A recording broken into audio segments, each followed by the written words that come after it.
Mirëmbrëma dhe mirë se erdhët në Akti on Dialogue, podcastin e hapur të Këshillit Kombëtar për Teknologji dhe Inovacion Akti. Një shoqatë që ka bërë bashkë më shumë se 60 kompani të teknologjisë dhe inovacionit në vend. Përmes kësaj dritarjeve do të finalizojmë përpjekjet e anëtarëve tanë në mbledhjen e sugjerimeve, ideve, problematikave dhe kthimin e tyre në prioritetet të pjekura në sektorin tonë. Përmes kësaj nisme, idetë testohen me fakte dhe me dhëna. E në fund presim që t'i kthejmë në veprim. Kjo seri synon të ngrejë standardin e debatit publik mbi teknologjinë, inovacionin, por edhe transformimin digital në Shqipëri, duke bashkuar në një tryezë të përbashkët industri, akademi, lider të opinionit publik dhe komunitetin. Premtimi ynë është i thjeshtë, biseda të qarta, pa shumë retorik. Do përpiqemi që të kërkojmë të dhëna, shembuj praktik dhe hapa konkret që mund të zbatohen nesër në kompani, në administratë, në universitete e në qytetet tona. Do të dëgjojmë zëra me peshë politike, me peshë ekonomike dhe në opinionin publik, por edhe nga ato zërat kontravers që nxisin mendimin kritik, pyetje të drejtë për drejta dhe mësime të dobishme për çdo që do të çojë përpara ekonominë e dijes. Do doja shumë që të bëja një thirrje publike për gjithë ata që na ndjekin, që të na shkruani për tematika dhe idetë që mund t'ju vinë në mend se duhen të kenë një debat publik. info@akti.al është adresa në cilën kjo shoqatë do të presi gjithë rekomandimet tuaja. Por përpara se të nisim, më lejoni që të prezantoj shkurt formatin e këtij episodi. Çdo herë do të kemi një të ftuar qendror nga një institucion vendimmarrës që lidhet drejt për së drejti me temën. Kjo na jep mundësinë që të dëgjojmë politikbërjen nga burimi. Në krahun tjetër tim do të jenë gjithmonë dy bashkëbisedues, një përfaqësues nga anëtarësia e aktit, që sjell perspektivën e industrisë dhe të zbatimit, si dhe një zë nga shoqëria civile, publicistika her pas here, akademia, komuniteti, pra dikush që mendon ndryshe, dikush që sjell debat konstruktiv. Qëllimi është i thjeshtë, pra pyetje të drejtë për drejta, kundër argumente, gjithmonë me respekt dhe qytetari, dhe rekomandime të zbatueshme. Do të përpiqemi që t'i përmbahemi këtij formati çdo episod, që dialogu të jetë i balancuar dhe me vlerë praktike për publikun. Sot, në episodin e parë, kam kënaqësinë që të vendosin disa nga themelët e këtij podcasti, dhe është nder për mua që të moderoj këtë podcast. E kemi quajtur tematikën e këtij episodi AI po ndryshon lojën. A e kemi të sigurt të ardhmen digjitale? Kështu që unë do doja të falenderoja shumë për prezencën profesor Igli Tafa, drejtor i Autoritetit Kombëtar për Sigurinë Kibernetike. Mirë se erdhe, profesor. Faleminderit për ftesën. Do doja shumë që të falenderoja edhe Gjergj Mullën, antar i bordit drejtues të aktit, si përmarrës dhe profesionist në fushën IT-s. Faleminderit për ftesën. Mirë se erdhe. Gjergj, dhe së fundmi, por jo nga rëndësia, Tomi Kallangji, si përmarrës, profesionist i teknologjisë së informacionit, i njohur për argumentet dhe debatet publike në media, gjithashtu edhe ato kontroverse. Mirë se erdhe. Mirë se gjeta dhe shumë nice. Shumë faleminderit. Atëherë, unë jam Kushtrim Shala dhe jam moderator i këtij podcasti. Ju ftoj që ta ndezim këtë dialog që kthen idetë në veprim dhe mirë se erdhët. Atëherë, fillimisht do përpiqem që të adresoj disa nga pyetjet, por jeni të lirë që të adresoni dhe ju çdo pyetje që keni. Igli, unë kam listuar disa nga pyetjet që zgjojnë kurreshtin e opinionit publik, por edhe të komunitetit. Tematika që kanë marrë interes mediatik së fundmi lidhur me sigurinë kibernetike, privatësinë, inxhinierinë, që mendoj që në fakt të gjitha këto bashk duhet të jenë në një farë mënyre në kohë reale, pra është si një lloj vallëzimi. Pra edhe siguria kibernetike dhe zhvillimi ekonomik dhe inxhinieria duhet të jenë në një farë mënyre të zhvillohen në kohë reale, ashtu sikurse ndodhe edhe me ekonominë e një vendi. Kompanitë e IT-s në Shqipëri, por edhe në botë, nuk janë këtu për të qëndruar përjetësisht, kjo sidomos për shkak të transformimit të inteligjencës artificiale që po sjell si fenomen. Ato janë të përkohshme, mund të shkojnë dhe të vinë, mund të transformohen, mund të mbyllen apo mund të hapen të reja, por çfarë ngelet është integriteti i infrastrukturor i një vendi, siguria kombëtare, këtu mund të themi edhe interesi kombëtar, sovraniteti digital, që është një pikë shumë e rëndësishme, dhe përqindja e autonomisë kombëtare në sistemet digjitale. Unë fakt do doja ta nisja me strategjinë e sigurisë kibernetike, por meqense do donim që ta ndiznim debatin që në fillim, doja shumë që përpara strategjisë të flisnim pak mbi një fenomen që ka pasur debat publik. Dhe këtu po flas për Deep Package Inspection, një pajisje e cila së fundmi ka ngjallur debat publik dhe që lidhet me shpesh herë debatohet lidhur me profilizimet e njerëzve, që shpesh herë lidhet edhe me identifikimin e individëve. Pra pyetjet Igli janë në lidhje me sa institucione dhe pse janë instaluar këto pajisje në ISP-t e vendit tonë, dhe a kemi varësi ne, pra kjo kryesisht ka lidhje me integritetin dhe sovranitetin e një vendi. Pra a kemi ne varësi nga dhuruesit e kësaj teknologjie, sa autonomi ka shteti shqiptar në konfigurimin dhe menaxhimin e këtyre të dhënave që procesohen. Parë shumë faleminderit për ftesën, edhe një herë ndjej të nevojshme që të shpreh gjithë kënaqësinë time që jam pjesë e këtij paneli dhe pjesë e këtij podcasti të parë. Përgjithsisht dy gjëra mbajnë mend, i pari dhe ai që bën gabim. Unë shpresoj të jem te i pari, mos jem te ai që bën gabim. Gjithë më në mend Louis Armstrongun Neil Armstrongun që ka qenë hën, pavarësisht ka pasur të tjerë që kanë shkuar. Dhe kështu që shpresoj që ky podcast me këtë panel të nderuar të shërbej edhe si një dritë për të dhënë disa të vërteta, të cilat në fakt kemi muaj dhe ju kapet një temë e cila në fakt është bërë pis vazhdimisht në mënyra të cilët shpesh herë ca i mirë kuptoj, ca nuk arriti kuptoj, me thënë drejtën, sepse ju kapet në fakt fillimisht strategjinë që është fush e projeksionit dhe vizionit dhe më pas kapet një temë të nxehtë që është DPI. Kështu që unë po kaloj direkt tek kjo gjë.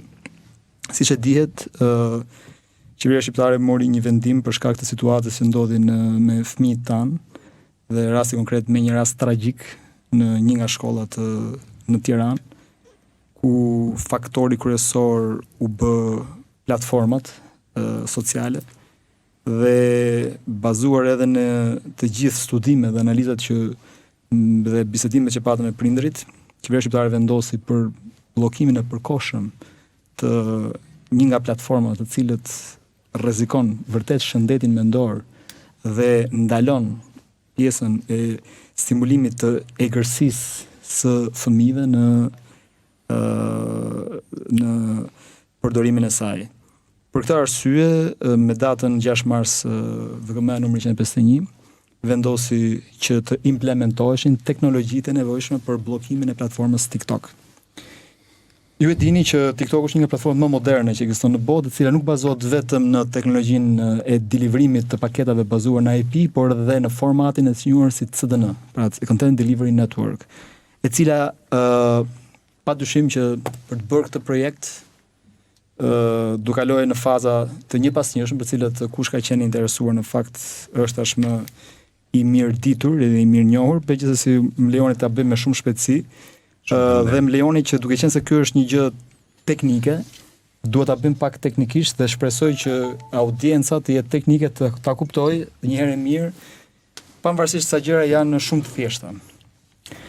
Në fillim u bllokuan të gjitha ato të njohura si IP-t publike të cilat punon TikToku, plus DNS-t, plus SNI-t, Server Network Interface, dhe mbas kësaj ishte e pamundur bllokimi i plot, sepse këto arrishin në nivele deri në 10% të bllokimit të TikTokut për shkak të CDN-ve që përdor. CDN do thotë Content Delivery Network, është teknologjia e re në cilën në shpërndarje e informacionit bëhet në bazë dinamike. Domethënë ti e bllokon një IP përkohësisht, ajo përdor një teknologji tjetër, përdor një rrjet tjetër të shpërndar. Atëherë në analizën që bëm me ekspertët tonë, e vetmja zgjidhje për të arritur efikasitet ishte përdorimi i teknologjive të cilët të njohur si Deep Packet Inspection.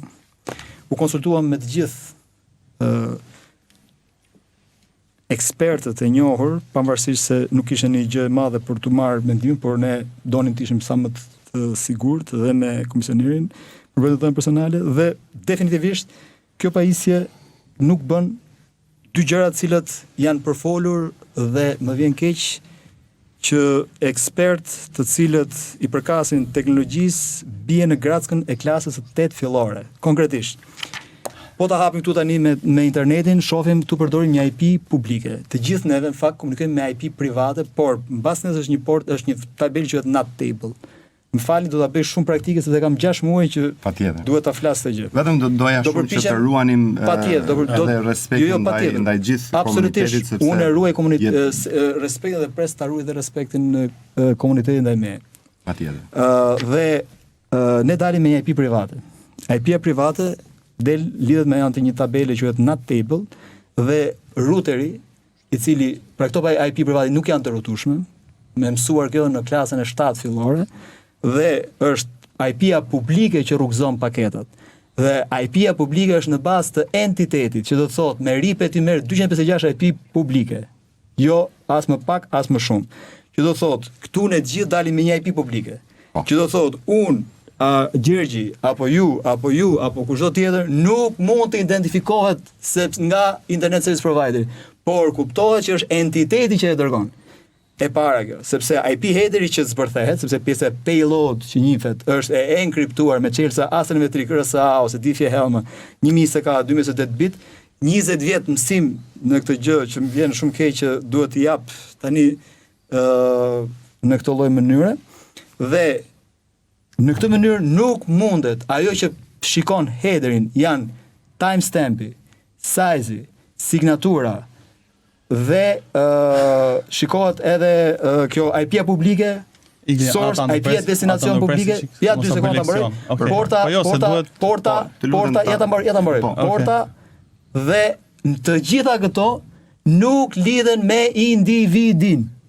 Pra, këto metadata, formëzime, këto gjëra shkencëtare, të cilët nuk kanë lidhje fare me shkencën, sepse këto i mësojmë për fatin e keq në SSNA switching and routing niveli i parë, dhe i mësojmë në studentët në rrjeta beginner, dëgjohen nga ekspert në media të cilët sajojnë gjërat e pasaj, sajojnë dhe gjërat e që informacioni arrihet të lexohet, kur kjo do ishte shkenca më e madhe, sepse duhet kishte, domethënë, një mendje që mund ta quaj mendje shkencore që të thush që lexoj informacionin kur informacioni është enkriptuar me çelësa publik, asimetrik dhe të cilët e bëjnë të pamundur dekriptimin e informacionit, sepse kam gjuhë këtë që futet një certifikat. S'ka pasur transparencë fare. Po jo, se nuk mund ta bësh për log, nuk mund ta bësh për log. Po jo, domethënë nuk ka dy gjëra, ja transparencë nuk ka pasur fare as për pajisjet, s'ka pasur. Po jo, po nuk mund të dalësh të flasësh klasën e 667, se do ndryshosh kurrikulum pastaj, mos flasësh për klasën e 667. Hajde ndryshojmë kurrikulin. Tani do të vi rradha. Po jo, po ishte për gjë tjetër. Edhe do të them, ju para se të kuptoni dhe dilin media, gjë e parë, mund ta them vllazërisht këtë gjë. Konsultohu sepse është turp që ju të bëni meme mes ekspertëve. Nuk ka problem. Le të diskutoni. Le të bëni meme, nuk ka problem fare. Në momentin që ju shkencë eksakte. Kur shkenca eksakte pas ka qenë kështu, pse nuk e bëre publike ti pajisjen? Pse nuk e bëre publike pajisjen? Sikush jam. Po sikush jam. Unë jam qytetar që duhet të informohen. Kush ka dashur të informohet është informuar. Ti duhet të kishe bërë publike. të gjithë janë informuar. Këtu jemi autoritet. Ti po flet mua që bllokove TikTokun, unë të them diçka. Ti ke bllokuar TikTokun zotrin nderuar kur TikToku në shkurt TikToku në shkurt të 2025 ka pasur 800.000 përdorues dhe sot ka 1.5 milion përdorues. Lidhje ka ky më patjetër që ka lidhje. Ti me vendimin që ke marrë nuk e bllokuar asgjë serioze patjetër. Momenti që ti më flet mua për klasën e 6, për klasën e 7 dhe që thua që shikohet paketa dhe thua që individuat individi, unë po ta them hedh poshtë sepse hape IP headerin dhe më gjejti mua nëse del IP-a private. Sepse indikon individi është IP private më zotëri. Nuk indikon as me timestamp, bim dakord? As me masinë e paketës, as me IP publike, as me portën, në momentin që këto janë pajisje që implementohen në lindjen e mesme. Në momentin që këto janë pajisje që montohen në lindjen e mesme, hap edhe gjele rasti kështu, hap chat GPT-n, edhe ka edhe kështu, Skenstar. Tonë këto t'jetin poshtë 20 vjet libra, 20 vjet studime shkencore dhe thonë, domethënë e kupton dhe kanë helmuar popullin. Jo, nëse kemi helmuar popullin. Ne kemi helmuar nga mos transparenca juaj, nga mos transparenca juaj. Në momentin që ju jeni transparent, bëni arrogant, edhe flisni për pamundurën, ti flet për pamundurën. Kush ka sjell kërkesë? Kush ka sjell kërkesë? Ore si transparent ose të rinderuar. Momentin që ti më çfarë do transparent? Çfarë do transparent? Momentin që opinioni publik ka nevojë ta di atë gjë, boja publike opinioni publik. Okej, në rregull. Zotri. Ore institucioni shtetëror mund përgjojë edhe nuk funksionon në pas se ka pas kështu. Se nuk na tregoni ju kur ndodh një sulm, çfarë ndodhi aty? Or zotri unë tregoj indication of compromise, sepse po tregojon që ky aset e hëngri. Ju bllokuat TikTokun. Igli, atë të bëj një pyetje. Atë të bëj një pyetje, ti bllokove TikTokun zotrin nderuar. Jo, ti bllokove TikTokun tani. Igli bllokoi TikTokun. Aja doli me bllokimin e TikTokut, jo sa dalloi, sepse sot 10 nga aplikacionet më të qarkuara në Shqipëri. 10 aplikacione. Zotri, këto janë trike teknologjike që përdor për në momentin që ti ke arritur, ke dyfishuar përdoruesit e TikTokut, vendimi që ti ke marrë për bllokuar TikTokun nuk ka funksionuar më burr. Nuk ka funksionuar. Do të merrem të përgjigje. Sepse në momentin që ju flet mua klasë parë, klasë 6, klasë 7. Po jo klasa parë. I'm sorry.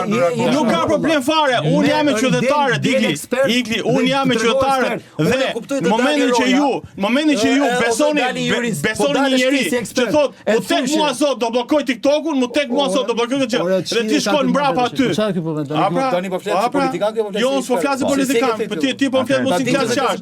Momentin që ti u thua klasë 6, klasë 7, Igli, unë mendoj që nuk mund ta shprehësh ti. Unë nuk jam studenti jot. Unë nuk jam studenti jot, thoshte më klasë 6, klasë 7. Po ti nuk më intereson fare. Nuk ka rëndësi fare. Momenti që s'dalin njerëzit e tu, flasin e përballen. Igli, momenti që s'dalin njerëzit e tu, përballen. Nuk kanë kohë. Po, nuk kanë kohë. Okej, në rregull. Momenti që njerëzit e tu s'dalin, ne përballen për asgjë. Momenti që ti njerëzit e tu nuk përballen me qytetarët, atëherë vazhdo meru me për çdo rast. Po jo, pra nuk mund ta shikojmë se zotria nuk mund bëjmë arrogant. Se unë nuk mbaj lek, as Igli, as qeveria, e pra. Ekspertizë nuk është vetëm ekspertizë. Sepse ti nuk e bën transparencë, zotri.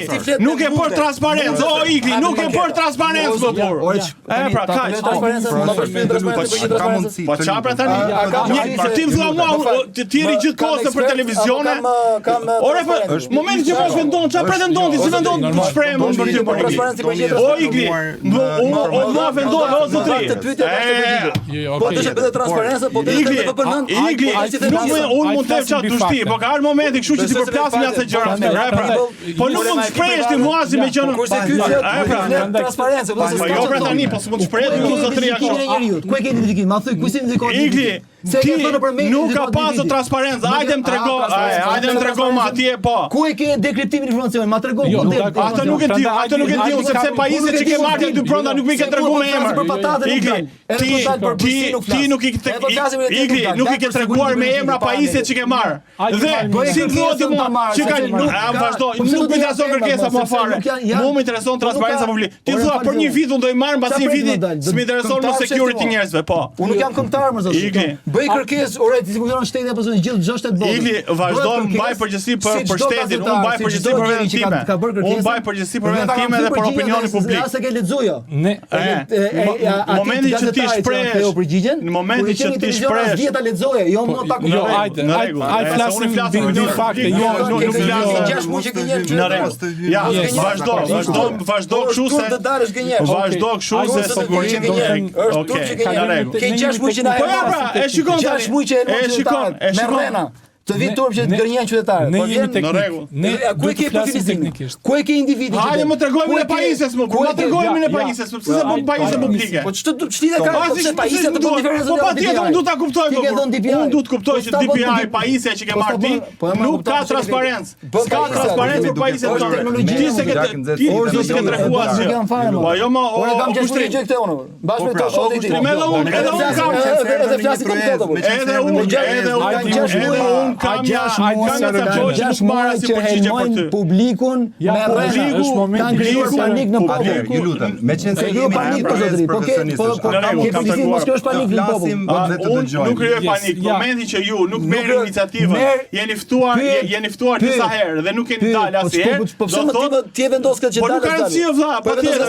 Momenti që njerëzit e tu dalin edhe bëjnë transparencë opinionin publik. Patjetër ti më bëj transparencë bëhet me shkresa më për shkak, nuk bëhet me media. Bëhet me shkresa transparencë. Unë dua të dal mes, duhet dal media. Në rregull. Ku e kem sot informacionit dhe transparencën e kanë në një nivel të caktuar në bazë të disa fare. Ju zotëria do të mësoj herë klasën e parë dhe mos pret si me qenë Zara tek ti. Okej. Jo, s'po pret Zara, po them që është ne mësojmë ton klasë parë. Okej, vazhdo mësoj ti klasë parë. Ne këtu jam se edukimi jot, se edukimi jot çu ka përfunduar, Kush edukimi? Kurrikula jote dhe edukimi tuaj.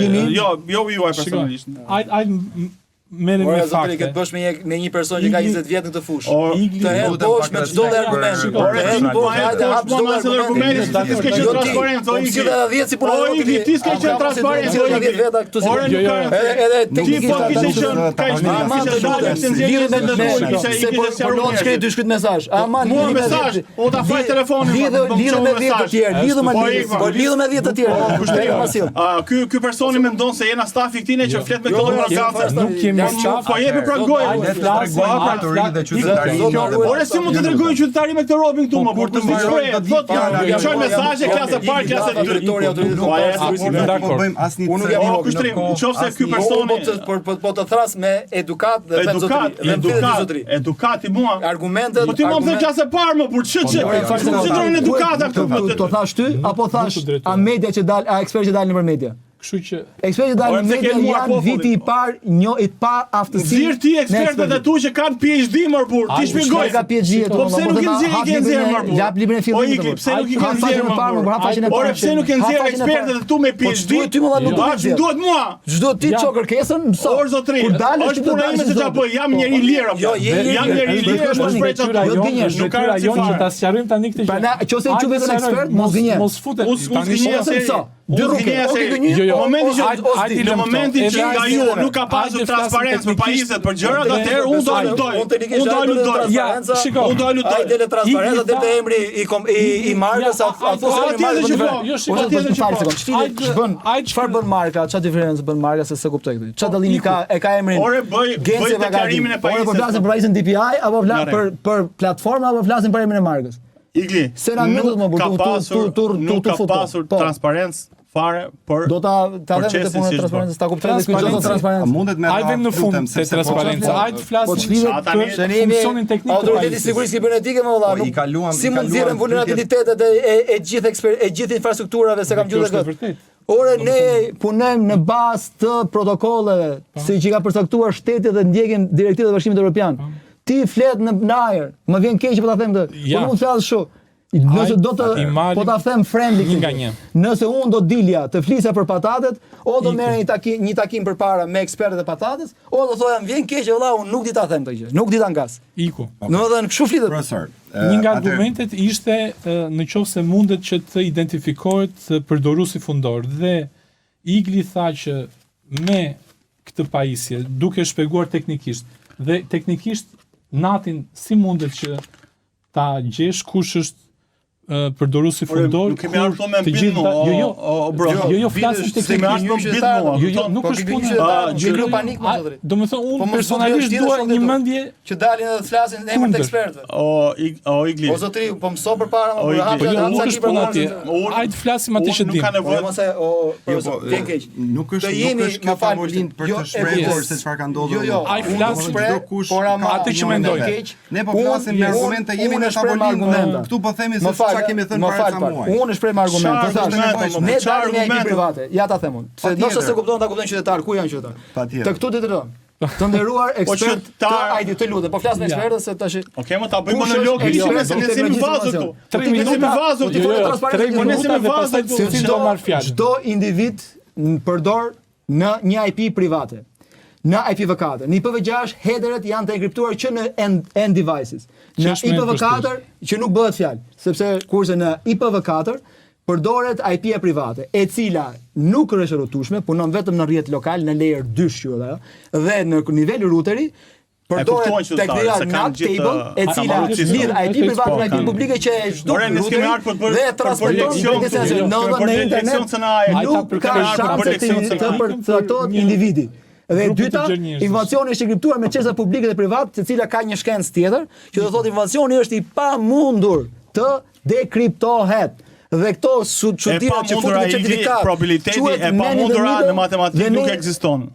Ore, unë jam në nivel shkencë këtu valla. Unë po them është e pamundur. Po ke për probabilitet dhe statistikë, po e pamundura nuk ekziston. Ne këtu jemi zero nuk ekziston probabilitet. Ore, po të them, mirë, hajde deri tani nuk kam pa një të thyrë rësan, rrezikohet nga quantum computing. Quantum computing kur ta sjellësh valla na tregon. Ja që nuk quantum rësat, algamal, nosha disi di këto emra, edhe Diffie-Hellman janë algoritma asimetrik, të cilët i rrezikojnë nga quantum technology. Algoritma simetrik për shkak të performancës së tyre nuk kanë shans të rrezikohen në këtë moment që flas. Domethënë, por ti ke thënë që del profilizimi i individit. Ma thuj ku del. Ma thuj tani që më ke përballë.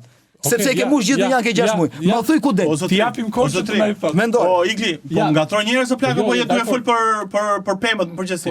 Para se jam plagë unë jam këtu i ftuar. Po nuk mund të futesh në gojën time gjëra që nuk i kam thënë unë. Ti ke thënë që shifet informacioni varet nga postieri nëse e hapim se. Po, patjetër. Po nuk e ndodh, më është enkriptuar. Atë nuk e dim, atë nuk e dim. Po nuk, ore atë nuk e dim. Ore nuk flet me nuk e dim, se tu është 1 dhe 1 bëjnë 2, në 2 pika kalon 1 drejtë s'ka thënë. Ka thënë aksion nuk ka tjetër, nuk e dim. Është WhatsApp dhe kalon ashtu siç thuat do vazhdojmë pyetje tjetër apo do i enkriptuar. Ja, kam një pyetje. Patjetër, profesor me Gnajsi. Për profesorin patjetër se e kemi gjuhën. Po do të kemi respekt. Po unë edhe ikem kam respekt. Nëse këtu kjo ka qenë çok për ti po Iglit, unë edhe ikem. Unë bëj jo, shiko, ju jeni 3 këtu kundra meje. Po dush merr dhe 3 tjetër. Unë jam. Jo, s'kam marr kundra te këtu më por. Ora asun sem kundra te 6 muaj që flet. Minimumi duhet bëjë njoftim. E thoje unë do dal sot. Unë do vazhdoj. O zotri, ma trego. Si funksionon? Ja, shiko, të marr nga çfarë ta zot. Çfarë ato zatë më ta. Çon ato nga. Unë jam mësues. Unë lëshoj. Ato që çel saktë. Unë nuk lëshoj në cilit në mënyrë që ta quajnë temën. Vazhdo. Territori autoritetit dhe kam përgjegjësi për çdo fjalë që flas. Jam deri në vdekje për të që flas. A kupton? Ti mund të kesh përgjegjësi? Po ky është dallimi shumë i madh. Ne kemi durimin që të dëgjojmë edhe opinionet e tjera, që të kalojmë tek pyetja tjetër sepse quhet e pa e zauruar. Kështu që ju lutem me gjaktësi. Shumë e vërtetë që ato janë të enkriptuara dhe kalojnë dhe nuk mund të lexojnë nga jo pajisje.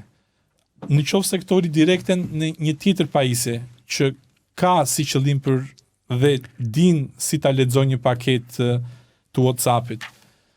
Në këtë moment, po të ridirektet ky informacion në një pajisje tjetër, bëhet e mundur. Jo, nuk bëhet, duhet të kesh certifikatën e serverit të WhatsAppit. Në rast të kundër, pastaj teknika quhet man in the middle dhe do të deri një mesazh. Dhe jam shumë dakord. Dhe kjo nuk vlen për dekriptim, por ta them unë ç'është vlen kjo, në rast kur qytetari pra del man in the middle dhe thot prap no problem, sepse ka dhe raste të tilla, kjo nuk vlen për man in the middle, por vlen për të vjedhur autoritetin e individit. Por kjo është gjë tjetër. Pra nuk ka lidhje fare kjo me DPI. Kjo mund të ndodhi këtu te kompjuteri jot. Unë mund të çoj certifikat ty dhe ti dhe por nuk dekripton pra. Më kupton se do të them. Po unë të kuptoj shumë. Duhet kesh të receiverit certifikatën, pra duhet kuptojmë logjikën e gjërave. Ajo pajisje, çfarë bën useri DPI-ja është për një qëllim të caktuar. Çfarë bën networku, çfarë bën kjo, çfarë bën. DPI-ja është për atë qëllim. Tani, DPI-ja është vetëm profesor, është vetëm për të parë type of services, është vetëm fushën TOS dhe në bazë të saj shikon sinjaturën. Në qoftë se sinjaturë trafikun TikToku, për TikTokun. Atëherë kjo e bllokon. Kaq, mbaroi. TikToku. Qytetarët çdo paketë ka një numër që quhet sinjaturë. Sinjaturë. Siç kemi ne emrat, ato kanë ID. Dhe kjo që thua, dhe kjo e bllokuar TikToku. U bllokuat atë ta tregoj atë pse, si më thon, si është historia. Unë dua të sqaroj për një gjë. Hajde diskutojmë për atë. Po mos thuj gjëra të cilat thonë ka bënë me profilizimin e individit. Se ke thonë bashkë me metod DPI sa të famshëm. Kena profilizuar. Fal. Shumë saktë. DPI-ja funksionon ashtu, po jo. Domethënë, pyetja ime është kjo. DPI-ja funksionon me atë qëllim dhe atë që ka. Të themi, institucione të tjera, për shembull ka institucione që e bëjnë leximin e trafikut për qëllime sigurie, qëllime për të cilat ato institucione janë ndërtuar dhe bëhet leximi i këtij trafiku sepse ata kanë nga provideri certifikatën e enkriptimit të pajisjeve të tyre dhe këto pajisje janë me përdorim shumë të specifik dhe nga njerëz dhe me politika dhe me procedura shumë të sakta. Tani, thjesht pyetje si qytetar. Trafik nga pajisja DPI nuk është se është rrutuar në një nga këto lloj pajisjet e tjera që të mund të lexojë dhe kontenti i trafikut që kalonte nga kjo pajisje. Vetëm teknikisht. Igli, nëse mundesh ta përmbyllesh në 2 minuta që të kalojmë edhe tek tema tjetër. Unë po e jap të gjithë në mënyrë të përmbledhur. DPI, Deep Packet Inspection, ishte e nevojshme për të bllokuar, për të çuar deri në nivele 75-80% bllokimin e TikTokut. Në rast të kundërt, bllokimin me tradicionale, forma tradicionale, se kam gjuhë edhe këtë si bllokon tradicionalisht. IP private, me IP publike, me DNS, me SNI është e pamundur sepse rrjeti TikTok është një rrjet më modern që përdor teknikën CDN. Që do të content delivery network, që do të thotë përdori, po patjetër, gjithë përdorin patjetër. Ofron këtë dhe nuk nuk funksionon pra dhe ka IP se ka pas edhe këto që kanë thënë, pra ne po them. Ka thënë që pse se përdori me bllokim me DNS-sh. Pra ne po thash këtë gjë. Pra unë flas për gjithë, nuk flas vetëm për edhe për çfarë flasim. Dhe është e pamundur të identifikohet individi përderisa janë dy lloj formash, IPv4 dhe IPv6. IPv6 ka dekriptuar në header, IPv4 e ka me IP private. IPv6 është shumë e sigurt se IPv4. Bravo. Dhe IPv4 që nëse do të ishte pra do ishte e rutueshme në internet, do ishte e tillë private, nuk rutohet, shkon deri në nivel LAN, layer 2, nivel layer 3, routeri ndryshon duke përdorur një formë që quhet NAT table, bën lidhjen e IP-s private me IP-n publike. Në format janë SNAT, DNAT, si mos i vim këtyre gjërave, dhe janë tuf me përkthime, dhe që aty rrugëzohet me IP publike që do thotë ne dalim nivel entiteti, dhe këtë e kam thënë edhe momentin e ditën e kur bëri intervistën në MCN. Dhe kjo është e saktë. Dhe ne dalim nivel entiteti, pra është e pamundur. Iku profilizimi i individit se na thani metadata, më dhënë listë me thex, metadata, më dhënë i kishin kështu. Më dhanë kishin edhe probleme shqipen. Më po them, e kam thjesht si për ta ekstensionuar pak situatën. Po jo më ekstensionojmë ne po. Më dhanë e kam për ta bërë çik sa më funny, sa më friendly, apo kemi nevojë për shoqëri. E bëjmë friendly. Dhe enkriptimi a mendoni ju profesor që a mendoni që ja dolët në bllokimin e TikTokut? Ta përgjigjim të punë? Po. Mirë, hajde. Se mund duket sikur s'e keni dalë.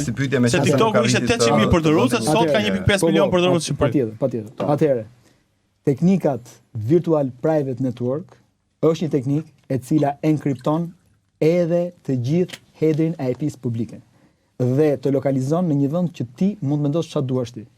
Kjo është një trik i teknologjisë e cila zgjidhej dhe neve e dinim këtë gjë, por e nisëm me ndërgjegjësim me bllokimin në App Store, duke çuar me së njoftim Apple-it dhe Google-it, që në rastin kur telefoni juaj të tregon ty që ndodhesh në Shqipëri, sepse çdo SSID ka çdo kështu ka ID-n e vendit, atëre mos e shfaq në Play Store, në App Store TikTokun. Përveç saj, mos shfaq dhe prezencën e VPN-ve të një liste VPN-ve. Por nuk e morëm të, sepse do ishte një situatë e cila do kalonte në një analizë më të thellë. Shkelelirie. Jo, vetëm ajo, është një gjë që ne nuk donin ta bënim. Nuk donin ta bënim, po prit më le të flas apo se ti edhe po pyet edhe po shkelelirie. Po shkelelirie është për ty. Mirë, pse Apple ta ka refuzuar më? Nuk ka refuzuar, nuk kemi çu fare më zotëri. Nuk kemi çu fare. Sepse ne e lam në ndërgjegjësimin e qytetarëve, sepse thamë, nëse këta ke funit fare, nëse dikush instalon VPN-n, është në të drejtën e, domethënë thonë, është ai që i bora shkres App Store dhe Google Play. Unë kam për dëgjoj fjalët që them sakt, sepse do dalësh në një media të thosh gabim prap. Paktën tash sot ke mundësinë që mas 6 muajsh të ndriçohesh. Dhe kur flasësh në media, të lutem, ta them miqësisht, nuk ka unë jemi miq bashkë. Unë dua që kur flasit Tomi, mos të vinë mesazhe që çfarë po flet ky më valla që ne kemi edhe mikun ton. Ma ta them se të tjerët se kanë problem fare. Po ti jemi miq. Të flasit Tomi që thot mundet shumë, këtu është shkencë eksakte. Se nuk ka pas transparencë. Një dhe një duhet t'i them prapë sa gjë. Po bëj kërkesë ta marr transparencën. A do më bëj kërkesën sot? Mundet ta bëj një kërkesë tani publike, profesor. Do na ftosh një ditë bashkë me Tomin dhe me çdo që të jetë interesuar që të vim dhe të shikojmë nga afër se çfarë bën kjo pajisje. A mundet? Edhe një herë, po të them diçka. Aty nuk është kopës zoologjik. Patjetër. Të shohësh të presësh biletën që të shkosh. Po meqense se kemi kaq shumë kuriozitet. Si ja bën meqense se kemi kaq shumë kuriozitet. Bëjeni kërkesë zyrtare dhe të merrni përgjigje në bazë të rregullave dhe ligjeve të qeverisë shqiptare. Kjo kështu funksionon shteti. Ky është hapi 1. Ky është hapi parë. Ai bëjmë hapin 1 dhe dyshimi privatësisë. Atëherë, nuk ju përgjigjet pyetjes në lidhje me Mos përgjigjet pyetjes, çfarë pyetje dush? Patjetër, profesor, lutem, jo me mua tani. Çfarë pyetje dush ti ja përgjigje? Po, u morët shumë le të themi në mënyrë personale. Jo, unë kisha edhe një pyetje. Jam jemi miq bashkë. Jam më mirë se ç'e jam duar. Unë Tomin për 2 javësh e njoh, jam më shumë mik se ti që njeh. Unë Tomin e njoh, e kam pas student në një kurs para 10-15 vitesh, dhe kështu ka qenë Çapaje fillim kundërshtues gjithmonë. Para 20 vjetësh. Para 20 vjetësh, po, ka qenë. Po, ama 20 vjet. Por ishte më i kujdesshëm atëherë. Tani e ka humbur kujdesin, nuk e di nga e ka humbur të kujdes. Atëherë, pyetjes tjetër që lidhej me autonominë. Edhe ishte, jo, ta themi edhe ku jemi takuar me profesoren. Po, lere tani se po ikën minutat, kanë kaluar 30 minuta. Po jo, meqense ka qef. Tomi, edhe 15 minuta kemi kohë. Sa autonomi kemi ne si vend? Pse duhet ta merrnim ne hua një pajisje të tillë? Pse nuk duhet ta blinim dhe të kishim një le të themi akses 100%? Po, se nuk u përgjigjet prandaj. Po shumë shkurt nëse mund. S'është pajisja don kjo? Është e botë. Duhet ta kthejmë. Jo pajisja, kam duar mirë bërë që them që se e hap.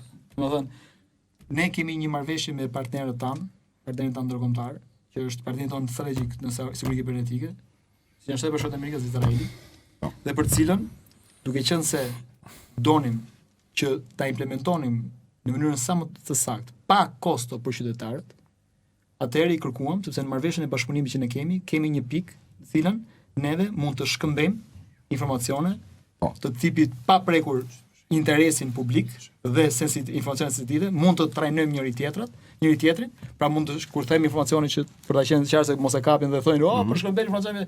Jo, flasim për treguesit e kompromitetit që nuk kanë asnjë lloj sensitiviteti. Për këtë kisha fjalën të nderuar se pastaj e merrni dhe thoni, "Shikoj se shkëmbej informacione." Këto dhëna ruhen jashtë Shqipërisë. Jo, zero. Kjo ishte zero. Okej. Zero. Shkëlqysh. Zero. Gjej mirë për këtë ditë nga Rini qetë sonde. Absolutisht. Jo vetëm sonde, edhe ne jemi qetë. Mund vesh surrugan jashtë. Mas 4 muajve do ishet pajisja se na mbaron e mira e fëmijëve shqiptarë, nuk do ketë më nevojë më pastaj. Ta majmë të gjuhën kështu se ata ekspertët në herë flasin në jargon. Para TikToki. Po. Si e ka ai shoki. Edhe Amerika e pranoi TikTokin sigurisht duke firmosur marrëveshjen në strategji, por ndërkohë që flasim për strategji, unë dëshiroj që në këtë tavolinë të flasim edhe për plane aksioni që mbështeten nga kjo strategji. Shqipëria është goditur disa herë nga sulme kibernetike që kanë nxjerrë në pah boshllëqe serioze në mbrojtjen digjitale. Ndërkohë ka një mungesë të përfshirjes së incentivave të konkrete që lidhen me komunitetin.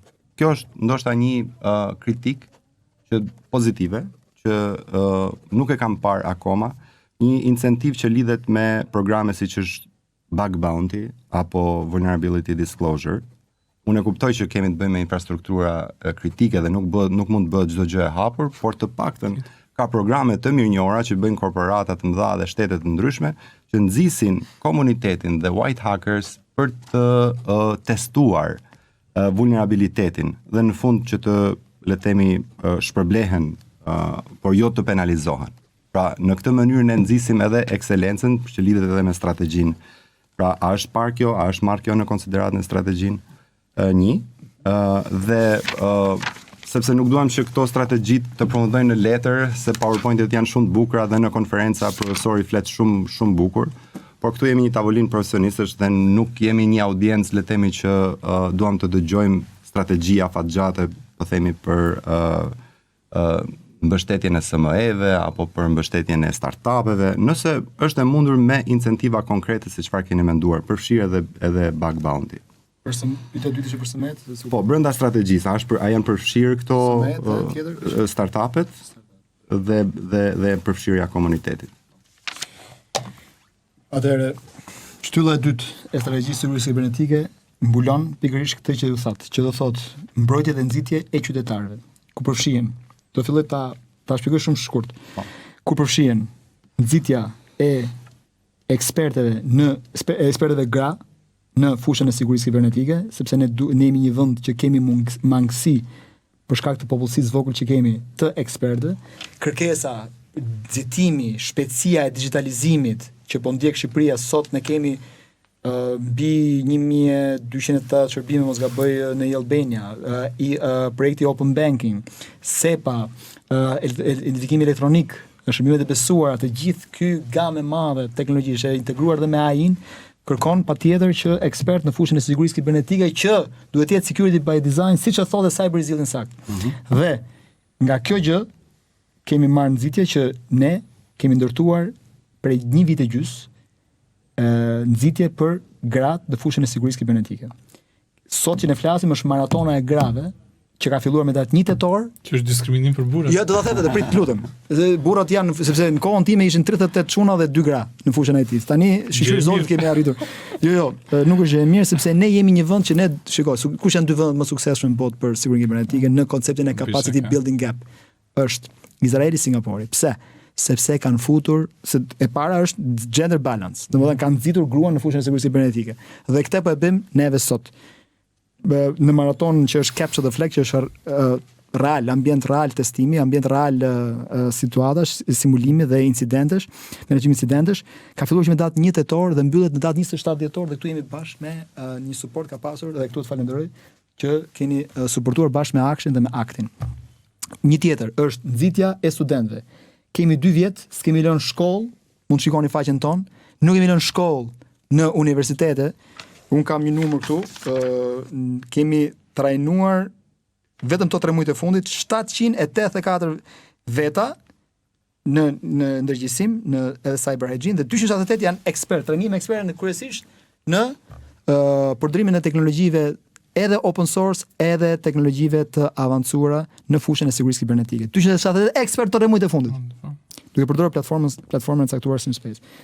Që ka filluar fakt që me datën një korrik dhe mbyllet në fund të dhjetorit, dhe të cilën do mendojmë bëjmë me një ceremoni goxha të madhe. Dhe e treta, edhe personat e underrepresentative. A kemi nxitur neve që të na godasin dhe ta bëjmë? Patjetër, por duke zbatuar ligjin. Unë jam drejtori i autoritetit. Nuk mund të dal jashtë kornizës ligjore. Në qoftë se hakohemi, në pra bën simulime me pretendimin që unë po gjej pika të dopta sepse mua më duhet që të gjej me cilin ligj po mbyllet TikTokut, miratimi i mbyllet. Tani a ka mundësi po dua ta kthej. Jo, dakor, po ta kthej. Po bëhet monolog. Okej, 6 muaj, kishe 6 muaj kohë pyet çfarë. Tani të kam përballë. Po kishe kërkuar valla.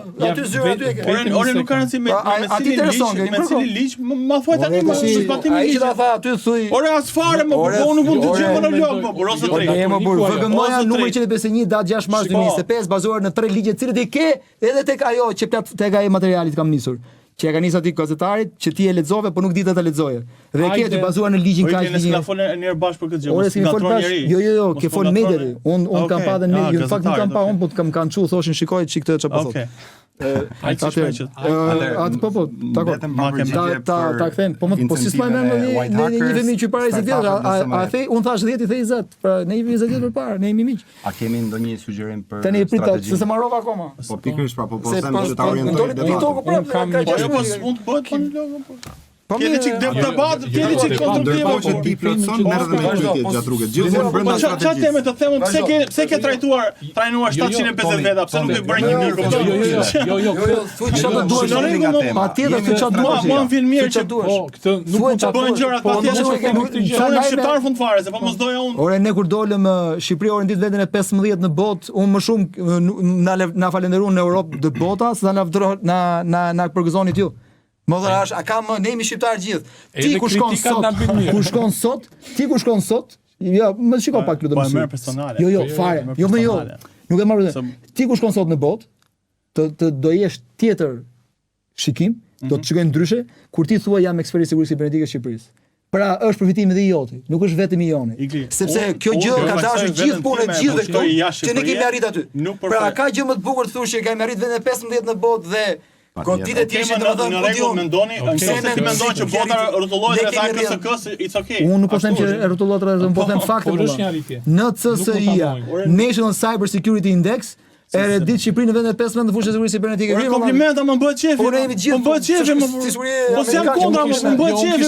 Kisha një pyetje. Jam kundra o Igli. Nuk ke pse ta thuash më bëhet qefi, po si mund ta sfidosh Iglin? Unë do ta sfidoja me fjalën, po si ka mundësi që administrata publike akoma sot përdor emaile me domain Gmaili. Si ka mundësi që nuk përdorin vetëm tani këtë nuk e vendos Igli. Tani tani ne jemi dëshmitar.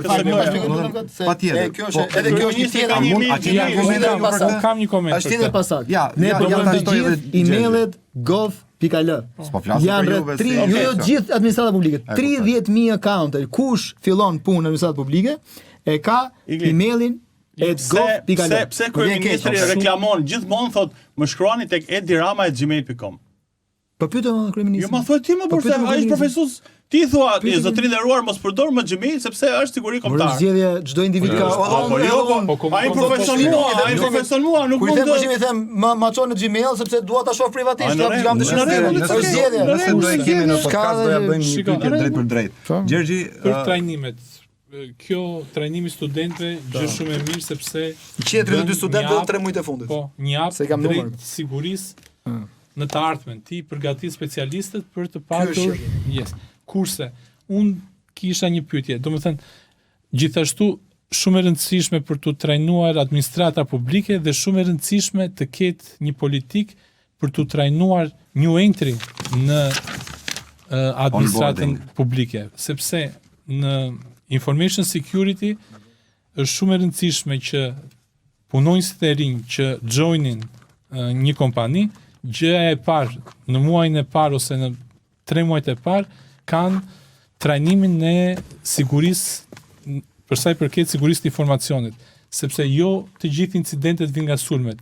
Shumë incidente vijnë nga bërja e një gabimi njerëzor. Dhe me statistika 70% të vinë nga gabimet njerëzore se sa nga sulmet. Dhe ne po bëjmë goxha punë të mirë, po mbrojmë nga sulmet që është 30%, por trajnimet ndikojnë drejt për drejt në uljen e 70%-shit. Kështu që edhe kjo mendoj që duhet të merret në konsiderat dhe duhet të jetë pjesë e politikave të patjetër. Profesor, faleminderit shumë. Është e vërtetë që është shumë e rëndësishme trajnimi i administratës për këtë. Jo më larg se ditën e po jo më fal ditën kur që jam ditën e çemi sot foto. E njëjtë kur që takimi që bëm me datë 27 tetor, ditën e premte. Nuk e di se shtatori kanë fiksuar pse di çfarë datë. Se ne punojmë shumë dielë, kjo është dallimi, nëse njohim familjen. Ju duhet pushim më shumë bryla, po haj problem. Pra ne nuk dimë çfarë ditë është sot. Më kupton, nuk është. Një ditë në javë duhet bërë pushim. Nuk është se është vap këtu apo huton apo nuk e di vërtet, sepse nga që di vetëm datat, nga që punojmë çdo ditë. Kjo është dallimi. Ne punojmë 24/7 në SOK. Administrata publike dhe të gjithë infrastrukturat kanë qenë të ftuar për të bërë atë që quhet qeverisje. Kjo quhet qeverisje kibernetike. Dhe jo sot, jo atë ditë që ka folëm, por e kemi bërë këtë si një program prej kohësh ku trajnohen administratë publike dhe unë nga këto 700 vetëm këtë vit, vetëm të 3 mujor, 784 veta, gjysma, më shumë se 60% e tyre janë administratë publike. Pjesë e cilës janë dhe new recruitment. Që do të thotë çfarë politike do ndjekësh ti për personin e ri, sepse dhe e fundit ju jap një lajm, bashkëpunim me qeverinë britanike se ne punojmë me profesor me të gjithë institucionet e botës. Më thënë, kjo është dallimi i natshëm. Dhe Izrael, Amerikë, Britanike, qeverinë britanike, jo, dakor, jo, s'po them fare, po them të që është e vërtetë, po qose të gënjej për një gjë. Po jo, hajde këtu dhe unë të rikështu, ti do bështysh. Atëherë, çdo dy punonjës për çdo infrastrukturë, jo vetëm për administratën publike, për çdo, edhe për infrastrukturën tonë, do trajnohen me buxhetin e qeverisë britanike. 2 edhe ose kompanisë tonë. Kush janë të 2 veta do trajnohen në nivel kombëtar. 2 me të gjitha trajnim, me gjitha me ekspertë më të mirë që ekzistojnë, pra 2 në fushën e kësaj në Britaninë e Madhe. Pa llogaritur që çfarë po bëjmë tjetër, po ndoshta ti si ke ato pyetje fare tani për të pyet se pyetje për pjesën e monitorimit e to se kena jo, po ky është një element të mërsisht të monitorimeve që kanë ardhur. Për të rritur sigurinë dhe për të ulur numrin e incidenteve. Duket ndryshim apo jo, po tjetër. Ja që mbi security, over security, po ne jemi jemi over security. Me qenë se jemi tek over security. Deri vonë kemi dëgjuar nga lajmet, paktën ne si komunitet, që jemi sulmuar dhe jemi ndodhur përpara faktit.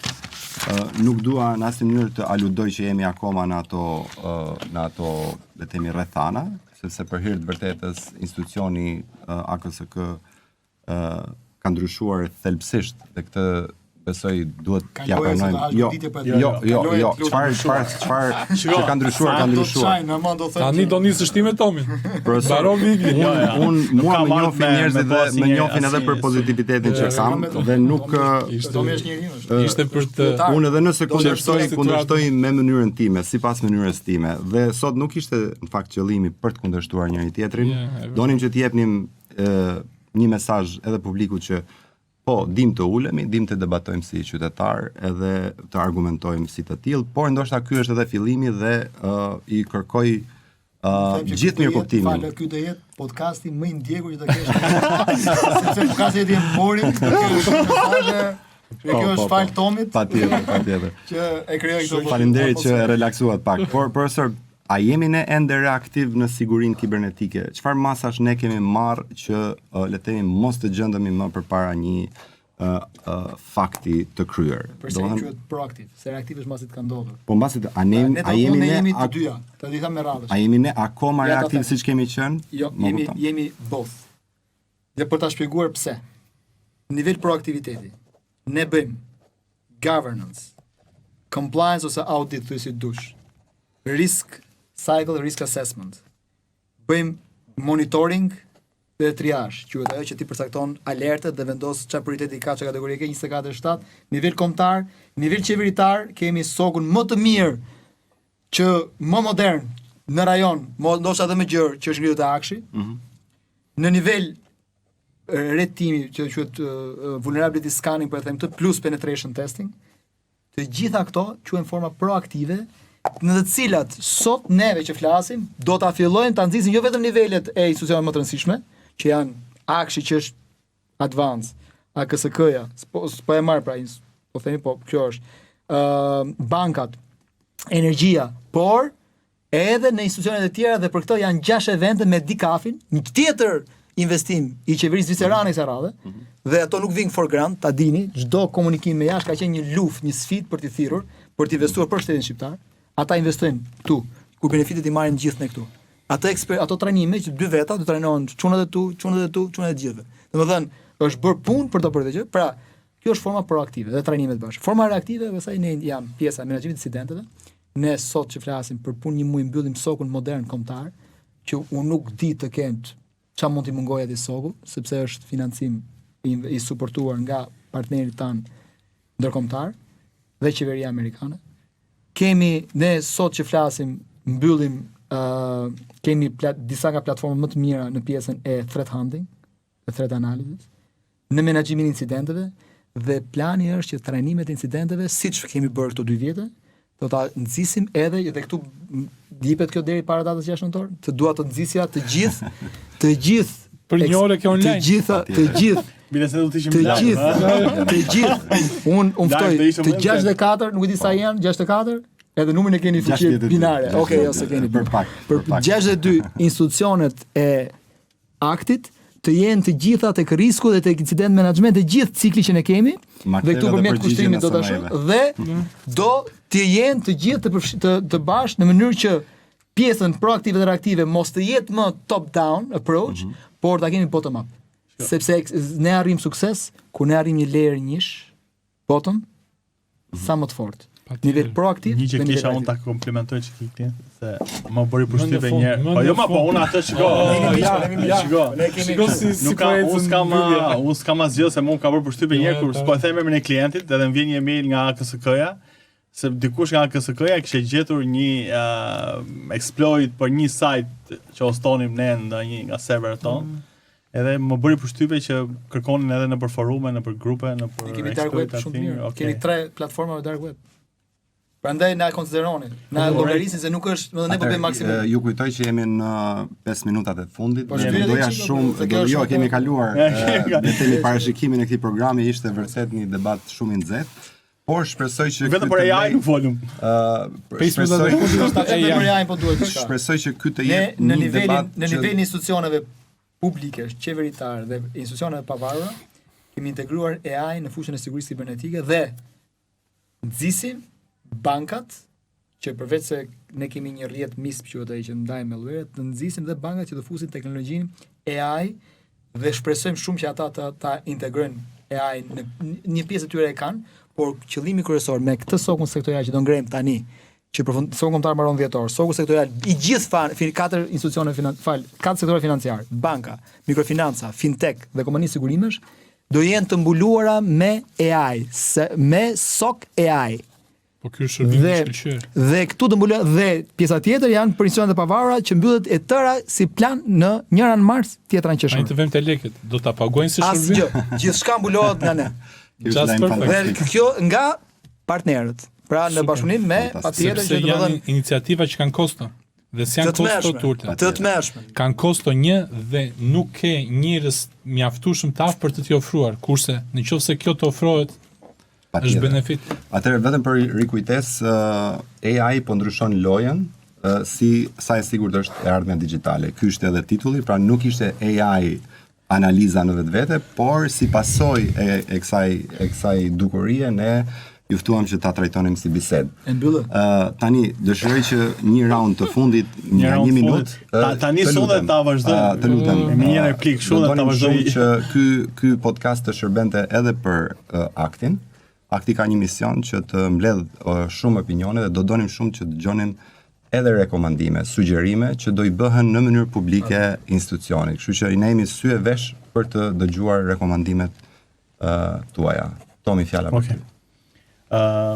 Një nga gjërat që ka problem AI që e shoh unë, domethënë, që unë që këtë dori pak të transparenca, se mos kur është për government.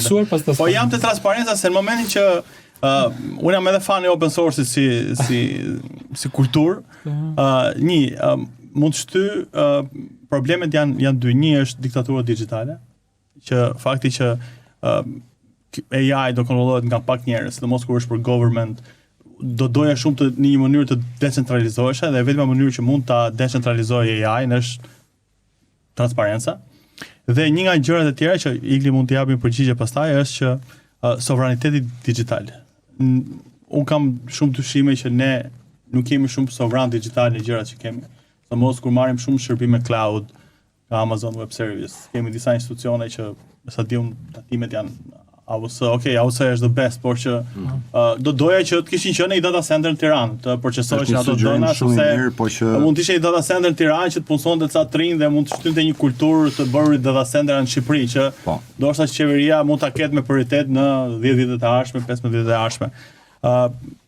Këtu pa ndërpresë pastaj do bëjmë shumë faleminderit. Jo, ishte shumë e goditur si koment. data center në Shqipëri do jetë një gjë shumë e mirë. Ka data center në Shqipëri, Akshi ka një data center shumë të mirë, por nëse do ketë data centra të tjerë me kapacitetet më të mëdha që të mund të përdoren dhe nga kompani private dhe nga shoqëria, do ishte mirë. Patjetër. Siç edhe nëse mund ta themi të ende një Gjergji, por akti është edhe duke përgatitur një aplikim në Komisionin Evropian për të bërë pjesë e National Competence Center për High Performing Computing, dhe që kjo do t'i hapte rrugë shumë jo vetëm zhvillimit të sektorit IT-s, digital, sigurisë kibernetike, por edhe vetë sektorit të inteligjencës artificiale, startupeve të cilat bazohen në datasete, në trajnime të dataseteve të ndryshme, dhe kjo do bën të vërtet lojën shumë interesante si një player shumë i mirë në rajon. Igli Tafa... Bëri qërshin. Jo, unë jam në atë parje dy falenderoj të gjithëve, patjetër, ishte kënaqësi dhe kënaqëri për mua. Edhe Tomin? Patjetër. Okej. Dhe falenderoj pafund që ishte dhe më dëgjoi. Unë nuk kam asgjë, domethënë unë jam pasionant në këtë që them, edhe këtë e kam si më thon pjesë të timen, ata që më njohin e din dhe nuk më marrin për keq. Kështu që patjetër është dhe ai do thoya çdo rekomandim, çdo sugjerim. Meqense këtu jemi në AIK-ën e akti është AIK-a që mbledh 62, po unë nuk e di pse them 64. 64 thoya se më shumë fuqi dyshit. Pas këtij podcasti do e mboj 64. 64. Janë AIK-a e mendjes më të bukur teknologjive që ka sot Shqipëria dhe mbase edhe më gjerë. Kështu që çdo rekomandim, çdo sugjerim që vjen nga ju është absolutisht një nga gjërat që unë ne më presim shumë. Ne bëjmë patjetër bëjmë gabime në punën tonë, duam përmirësohemi, nuk jemi të kënaqur asnjëherë me punën tonë. Kushdo që punon bën gabime. Por patjetër, po dhe kështu që patjetër duam çdo rekomandim, çdo sugjerim të kemi është një nxitje që ne të bëjmë një punë akoma më të mirë. Ne kemi parimin e profetit Muhammed, paqja e Zotit qoftë mbi të, që thotë mos ma quani një ditë nëse në atë ditë nuk kam mësuar diçka të re. Shumë e bukur. Domethënë ne nuk duam ta quajmë ditë pune nëse nuk mësojmë diçka të re dhe nuk bëjmë diçka të re për vendin tonë, sepse ne duam ngrejmë flamurin e Shqipërisë sa më lart e mundur, sepse ne të gjithë këtu në funditës jemi shqiptarë dhe flasim gjuhën shqipe dhe sot po flasim shqip dhe na bën krenar të jemi sa më shumë. Unë tani jam çik dhe i vjetër në këtë koncept dhe jam çik patriotik, më gjithë patriotike. Në këtë do ngrem flamurin.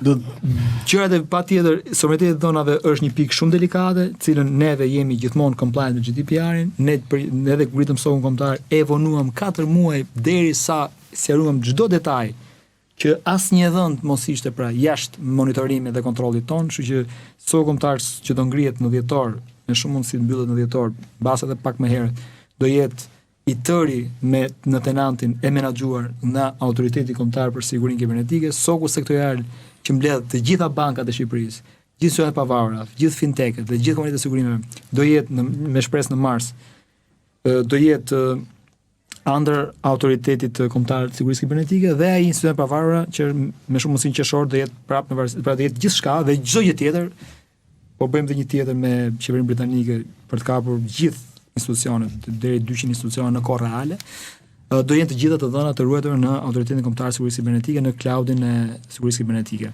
Kështu që ne jemi GDPR compliance, në çdo moment që ne bëjmë një veprim dhe konsultohemi në mënyrë që mos ketë asnjë shans që të kemi qoftë minimalen e prekjes së privatësisë të dhënave qytetarëve. Dhe e fundit do thoya, ose dy gjëra se nuk e përmenda, SME-t, ne po ndërtojmë politika dhe leva politike për të suportuar SME-t, sepse e dim shumë mirë që janë 70% e GDP-s të Shqipërisë varet nga SME-t, kështu që dhe kanë një nevojë imediate dhe kanë pamundësi. Kështu që për këtë ne do i suportojmë nga nivelin e kapaciteteve profesionale dhe nivelin e teknologjive bazuar në alternativën open source, që sepse ata do të ekspozohen shumë shpejt në digitalizim dhe ekspozimi do të jetë shumë. Mitigon goxha mirë pjesën komerciale, cilët jo të gjitha përballojnë dot. Dhe startupet, do i thoja, një nga këta është laboratori që neve e kemi ngritur dhe me mbështetjen e qeverisë shqiptare dhe të vizionit kryeministit të Shqipërisë, tash unë jam drejtori i autoritetit dhe duhet të theksoj që është vizioni i kryeministit të Shqipërisë për të arritur këtu ku jemi, ku jemi një shtet që kemi avancuar, në vendet më të zhvilluara për pjesën e digitalizimit, patjetër që ka hapësira, dhe në sigurinë kibernetike, dhe këtë është patjetër është vizion politik dhe suportues. Një inkubator dhe inkubator i cili do shërbejë si qendër ekselencës, e cila do shërbejë si pjesë e përdorimit të gjithë kurrikulave akademike në fushën e sigurisë kibernetike për universitetet, për shkollat e mesme, për ekspertët e infrastrukturave të kritike dhe të rëndësishme dhe do më japësh një përgjigje për sovranitetin digital, për mbajtjen e dhënave në Shqipëri. Mbajtjen e dhënave në Shqipëri dhe mos përdorimi i pajisjeve si punë Teamsit që në qeveri me stadium përdoret shumë. Po shteti gjerman ka refuzuar disa herë përdorimin e Microsoft Teams për çështje sigurie kombëtare. Microsoft Teams është dhe platformat që i përkasin në Microsoftit bazohen në marrëveshje që ka qeveria shqiptare me a keni menduar që do të ngrini një shërbim lokal që një aplikacion? Jo, po prit, mos i ngatrojmë gjërat. Teamsi në vetvete përdoret, nuk ka të dhëna sensitive për shkak se ai përdoret për komunikime të cilët i përkasin çështjeve të caktuara të punës. Nëse të dhënat të caktuara, ose komunikimet të caktuara janë sensitive, ato nuk kanë nëpërmjet Teamsit, patjetër. Ata shohen nëpërmjet shkresave të klasifikuara sipas ligjit të qeverisë shqiptare për klasifikimin e informacioneve të caktuara. Pra Teams është një tool i cilin ne e përdorim dhe sovraniteti i dhënave është një element të cilën e kemi, siç e thash, e përmenda me fakte, si të sot kombëtar. Mendoja, a mund të kishim software made in Albania të përdorur nga qeveria shqiptare? Kjo ishte ideja e gjithë. Qeveria shqiptare përdor sot kompanitë e zhvillimit, nivelin e sovranitetit që ka i Albania dhe me shërbimet elektronike qeveritare është shumë më i lartë se sa gjithë vendet e rajonit. Kështu që patjetër që është temë. Patjetër që është temë se po flasim. Ma le ta them se po e the ti do thënë do ta akuzojnë ty. Po jo, po janë shumë përjantarë të sot ti duhet dalësh kështu thosh ky mistreci, ky legeni, ky porsë, ky na e prish se ne unë nuk doja. Çka ma le mu të keq e bukur edhe jam mësuar. Jo, në asnjë mënyrë. E bukur është e bisha është. Jo. Të dashur ndjekës, të dashur antarët e komunitetit, kjo është e sigurt, po e padiskutueshme që nuk ishte i mjaftueshëm ky 45 minutë, që mund të ketë zgjatur tashmë më shumë se 1 orë. Kemi mësuar shumë, kemi diskutuar shumë, por me shumë mundësi duhet kemi sërish debat sepse është një temë që nuk mbaron burimin e saj. Ju falenderoj shumë që na ndoqët. Faleminderit të gjithë panelistëve, Tomi, Gjergji, Igli. Faleminderit. Dhe paçi fat.